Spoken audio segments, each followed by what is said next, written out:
გამარჯობა საქართველო, კიდევ ერთხელ გილოცავთ ახალ წელს და შობას. მინდა გითხრათ საინტერესო ინფორმაცია.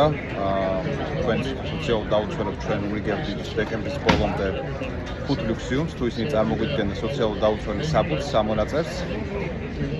800-ზე მეტი ადამიანი უკვე დარეგისტრირებული და ბოლოს შევამჩნიეთ, რომ თურმე ხდება ამ დოკუმენტების გაყალბება.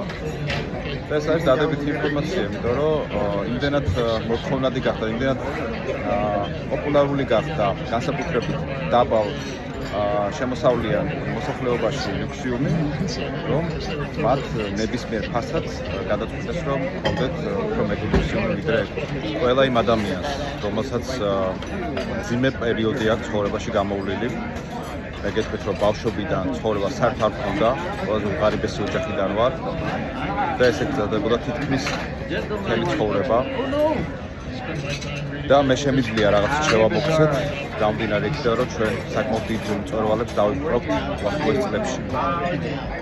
არასოდეს არ დანებდით, განსაკუთრებით მაშინ, როდესაც ყველაზე რთულად არის საქმე თქვენ ცხოვრებაში. აი ზუსტად მაშინ უფრო მეტად უნდა მიარყო ცხოვრებას, უფრო მეტი უნდა გააკეთო, უფრო მეტად უნდა გაარღვიო ეს პრობლემების ედელი და აუცილებლად მოვა ადრე თუ გვიან წარმატება. წარმატება არის სულიერი სიმშვიდე, რომელსაც მათ შორის რა თქმა უნდა ფინანსური დამოუკიდებლობასაც მოჰყავს ეს სულიერი სიმშვიდე. რწმენა საკუთარი თავის.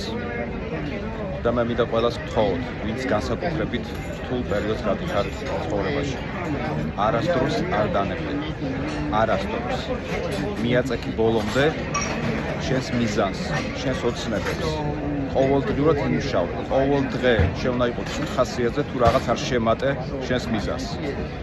ესეთი მოცემულობით აუცილებლად მიაღწევ წარმატებას. ყველას გილოცავთ ახალ წელს და შევხვდებით.